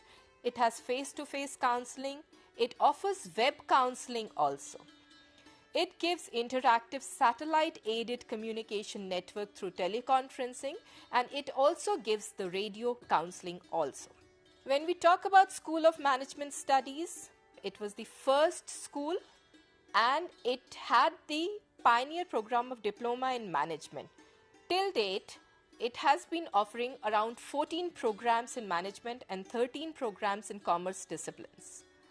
The school has international presence as well, as it provides the programs in specific Asian and African countries across the globe. Now talking about Master of Business Administration.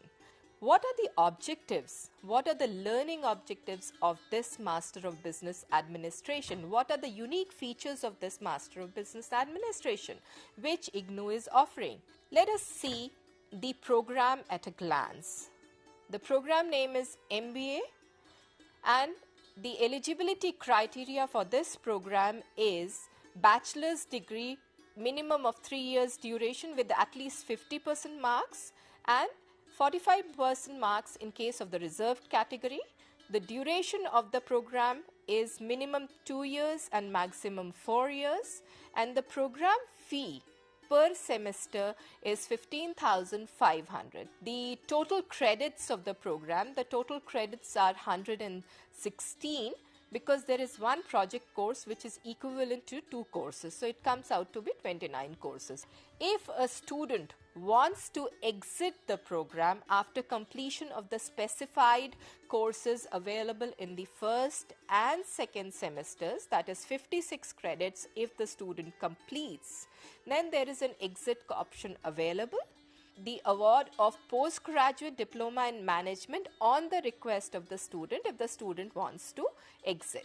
Apart from this, there are 4 stand-alone PG diplomas also, which are a different part. They don't fall a part of the management program. They are the stand-alone diplomas. That is postgraduate diploma in human resource management, postgraduate diploma in financial management, postgraduate diploma in operations management, and postgraduate diploma in marketing management. So these are stand-alone diplomas. So the links available for the student handbook and prospectus of Master of Business Administration.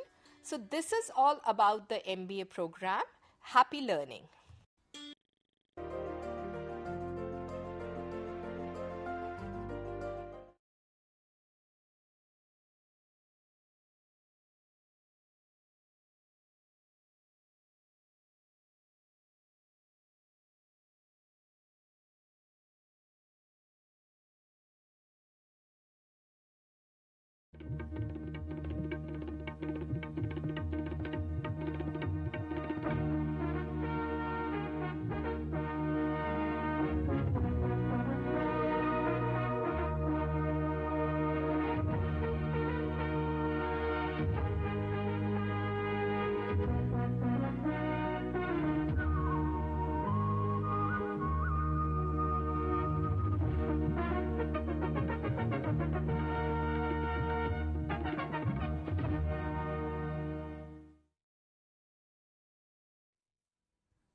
Hello learners, welcome back to our session on gender and development discourse from theory to practice. And before the break, we have discussed about what is development, how do we differentiate between development and growth, and what are the trajectories in terms of how over a period of time development discourses have evolved across the globe. So also we did speak about or we did discuss some of the key theories of development such as modernization theory, dependency theory, world system theory, and standpoint theory. And now we are going to look at more so development, or try to understand development from a gender perspective. So in the, before the break, we were approaching towards? We were talking about alternative to development. Is there any alternative to development? And when we are talking about what are the indicators when we are thinking of development in terms of participation, equity, inclusivity, as well as growth, then here gender plays a very important role. And now with this, I would request Dr. G. Uma to speak about the relationship between gender and development, more I think with the work of Esther Bosarov and the right-based approach. That would be very interesting for our learners to even to know and read from the SLM. Looking at our previous discussion before the break, we could able to see that there is a lack of gender concern. That is the first thing. Second thing, whether it's a modern various development theories, there is a lack of individual rights. And specifically individual rights means poor, marginalized, and people, they live in an periphery. For example, if you look at any nations, certainly there is an urban-rural divide. Even rural areas also, some people, they live in a very marginalized sections of the populations. Certainly we need to integrate them into the existing development process. That is very important. But all these development theories, there is a lack of gender concern in the development theories. The gender concern first came into the existing development debate through the study of Esther Bosarov. The Esther Bosarov, she did a study on the African agriculture system. Her book was published in 1970, highlighted women's contribution to agriculture and industrial development. Her study further opened up the debate among policymakers on including women in the entire development process. In this entire development process, United Nations played a crucial role for to integrate women into the development debate. Yes, because I think her work, Esther Bosarov's work, also spoke. It was in fact offered a critique to modernization theory. Yes, because yes, certainly women's position is increasing with the help of development. At the same time, why certain sections of the society, why certain countries across the globe are still poor or they remain marginalized. And therefore, the female system of farming, which opened up the debate of, we need to now think about the relationship between women and development, and now from women and development we move towards gender and development. Little bit I could able to add the points with regard to Esther Bosarov's study. We could able to relate modernization theory and Esther Bosarov work. The Esther, she found that women did contributed for the agricultural activities.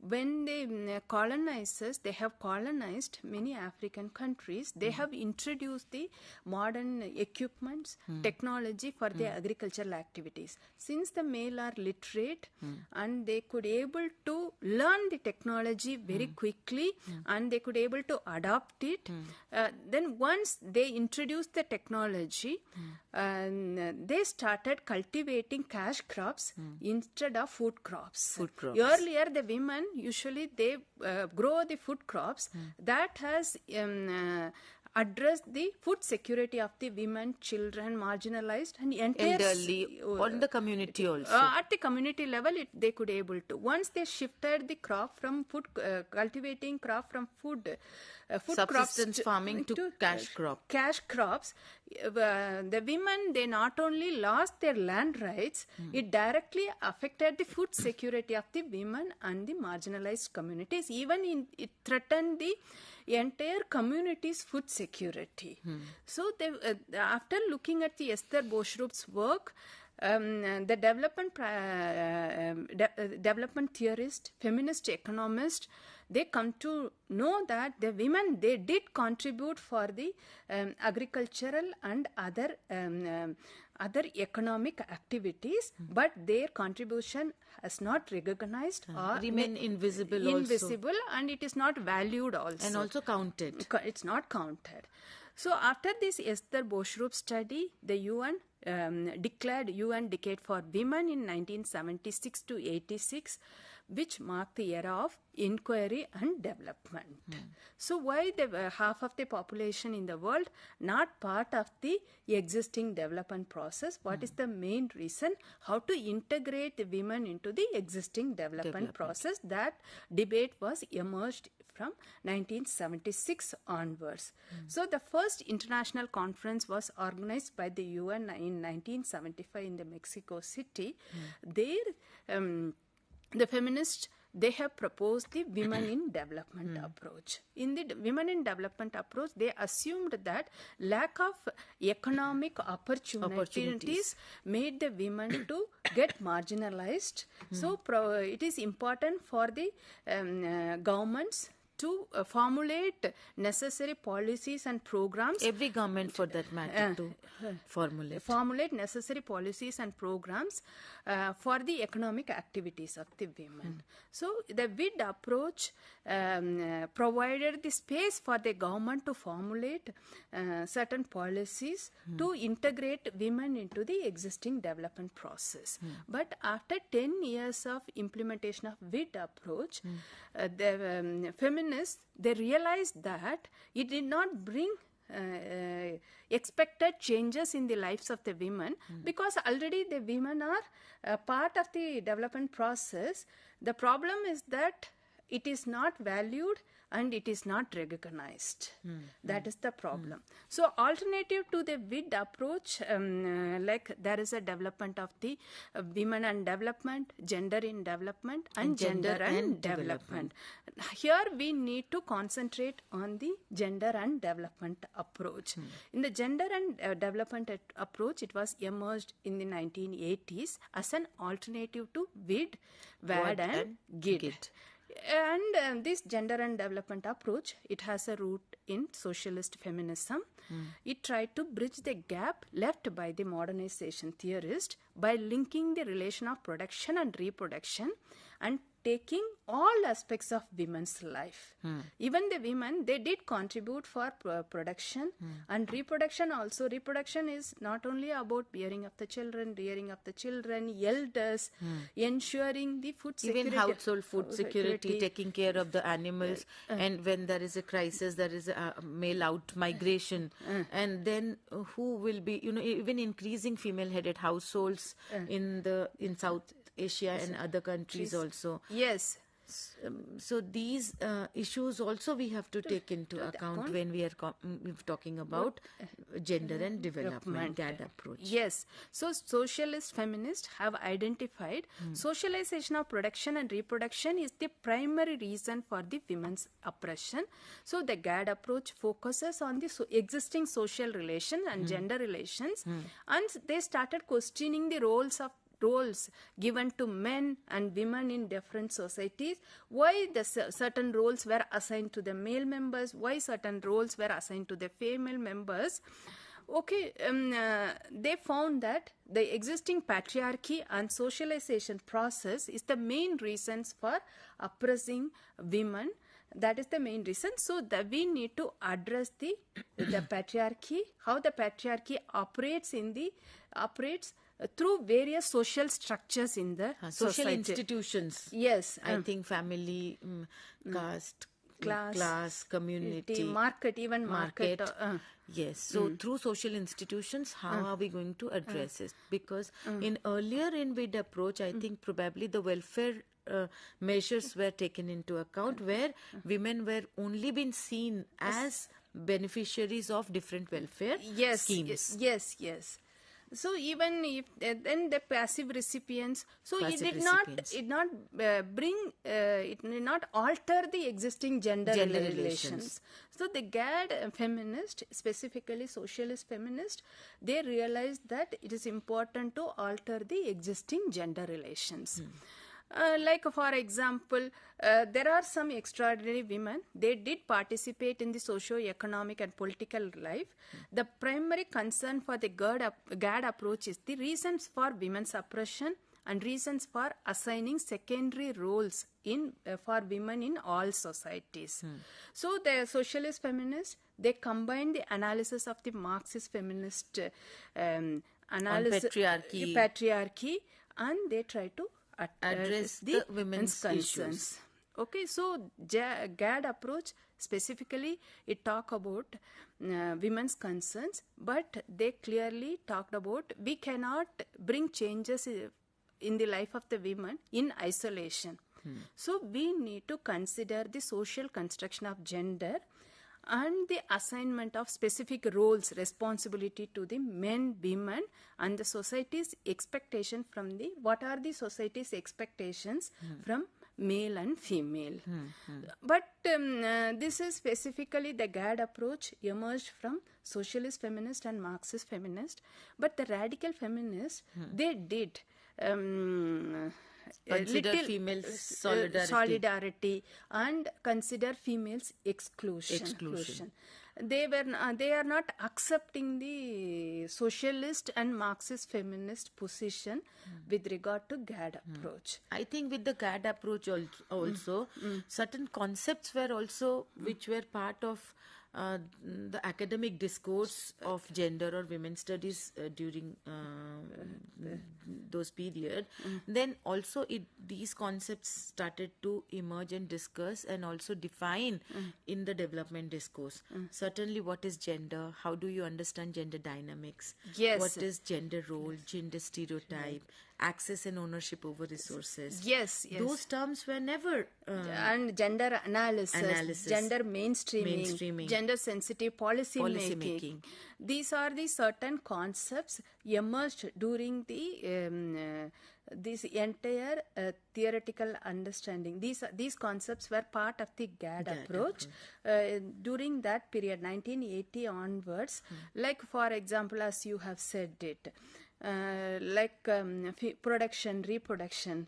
What are the relationship between production and reproduction, gender relations, and when we talk about the existing gender relation, what type of activities performed by the male and female, certainly they have developed the gender analysis, and under the gender analysis they have developed the various frameworks, social relations framework, Harvard framework, all those various frameworks to collect the necessary data from the field to understand the existing gender relation in the society. So the GAD approach contributed for developing various concepts to understand the existing gender relations in the society. That is the one thing. Second, we need to talk about that the GAD approach did not consider women's and men's productive and reproductive activities, and it did not exclude each other. Rather, it has created a kind of what is productive sphere, what is reproductive sphere, and what is community sphere. Yes. And how women, men are involved in productive sphere, reproductive and community sphere. So that so much gender disaggregated data also collected in different sectors in relation to production, reproduction and community work. Yes, after, like for example, after 1980s only, after the emergence of GAD approach, most of the countries, even various organizations and institutions, they did collected gender disaggregated data. Whether it's a health, education, the approach did contributed for collection of, for example, education. Like before that, we could able to see the literacy rate of the particular nations. After the 1980s, what is the male literacy? What is the female literacy? What is the reasons for low female literacy? Like how do we improve the female literacy? For example, access to various institutions and control over the resources. These are the indicators and frameworks did contributed for the social scientists and feminists to further probe into the existing gender relations, and that did contribute for formulating gender sensitive policies. Okay, so if you look at even the government of India's policies after 1980s, even we could able to give an example of Mahatma Gandhi rural employment guarantee Guarantees program. In that, you could clearly you could able to see that the program itself clearly talk about that 30% of the job is allocated for the women. For women. So you as a learner, you could be wondering what is the reason for allocating the certain percentage. Because of the existing patriarchal relations in the society, if we don't allocate certain percentage, women may not be able to be part of the program. Or also take the benefit as change agents. So this the GAD approach did contribute for formulating gender sensitive policies, programs. GAD approach also contribute for making certain laws. For example, Domestic Violence Act. And we have various laws to address the violence at the both public and private spheres. Even we do have a law with regard to land rights. Now, like a female also now they could able to get the ancestral properties like a male members. Land right, not only accessing the land, control over land is also very important. Ownership over land. Ownership of the land. Then the female could able to decide like how could they utilize those lands, whether for productive purposes or they could able to use their own personal growth also. For example, if they want to pursue higher education, they could use that particular land as the asset to pursue their higher education. So these are the very important aspects. Even to differentiate between the practical gender needs and the strategic gender needs. So, what are the needs that which can actually be addressed so that we can address the patriarchy at the institutional level? Yes, those also concerns had been raised within the questions within the GAD approach, I think. Yes. So the GAD approach, according to GAD scholars, the women in developing countries, they perform various roles. Because of these roles, like productive, reproductive, community roles, the women, they are not treated on par with the male members. So the reproductive work, like for example, include childbearing, child rearing, taking care of the elders, like that productive work with regard to subsistence farming. Community managed work comprises like a political activities at the local level, sustainable use of scarce resources like specifically common property resources, maintenance of common property resources, and sustainable consumption and recharging of water and fuel. These are the so the GAD approach basically rejected the public-private dichotomy because if we accept the public-private dichotomy, then we may not intervene in the private space. So because of the GAD approach, the government could able to bring certain laws to address the to improve the women's status in the private spaces also, like a Domestic Violence Act. So both socialist and Marxist feminist, they give importance to the women's status and positions in the private sphere also. And even some of if the women, if they face any oppression in the private space, that also they could be analyzed and they could be addressed. And important thing about the GAD approach is that unlike other thing, it talked about the state's role. Okay, that is very important. And the state, how state can promote women's empowerment and women's development and contribute for formulating appropriate policies and programs to address the gender concerns. And also women's component plan, because gender budget is also part of the GAD approach. So GAD approach clearly states that women are the active participant of the development process rather than passive recipients of state and other agencies' welfare measures. The entire development process the GAD approach expected women to come forward and mobilize themselves Collectively to to raise their voices in public spaces to bring equity and equality. It also recognized the importance of class solidarities and distinctions, arguing that patriarchy operates within and across classes, across the women. So socialist feminists and researchers working within the GAD's perspective explore the interrelations among gender, class, race, caste and development. That is very important. Like as we have discussed, the GAD approach strongly believe in state interventions. As we have already mentioned, it focuses on women's legal rights by suggesting states must take appropriate measures by developing tools like affirmative action.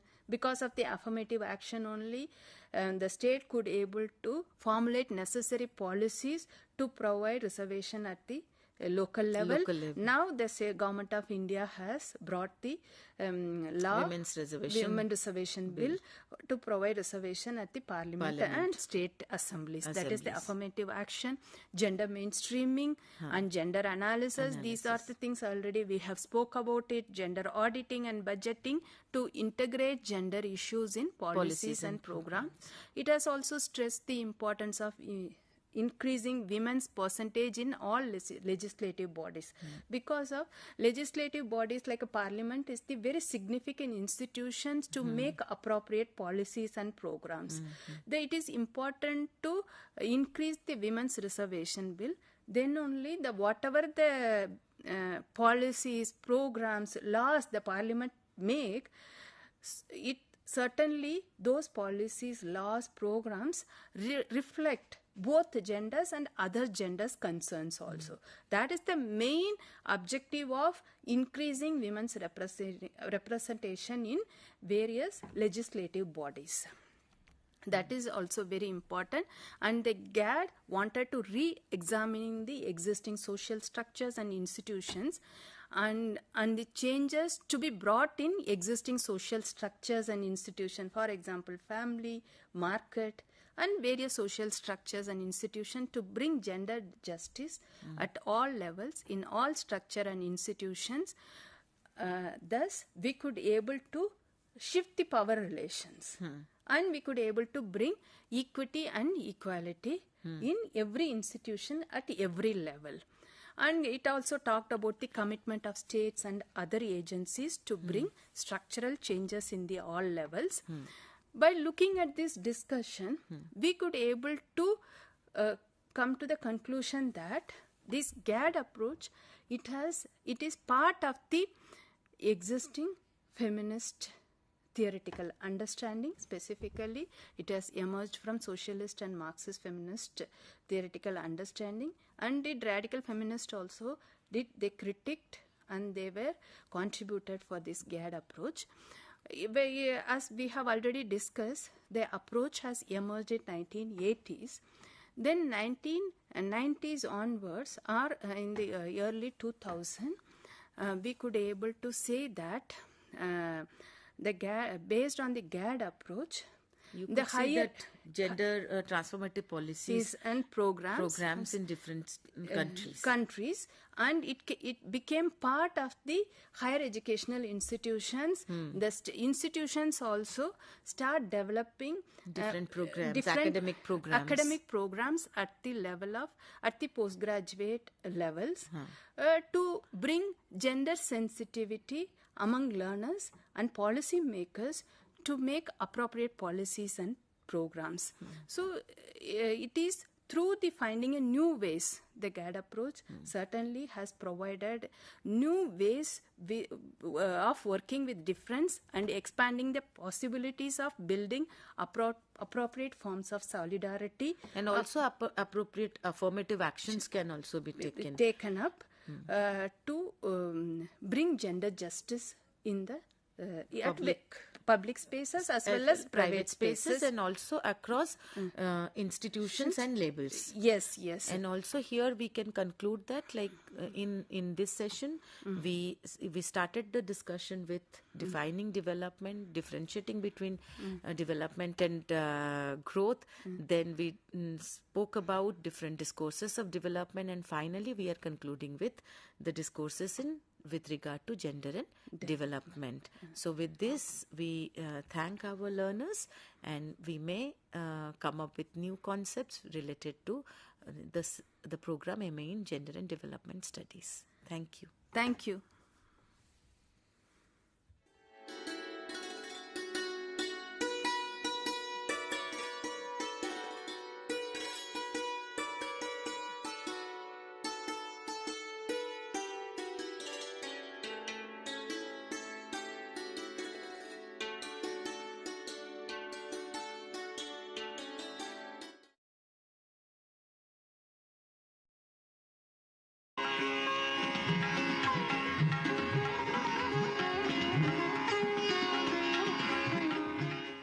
Friends, welcome to this program on concept mapping and digital learning.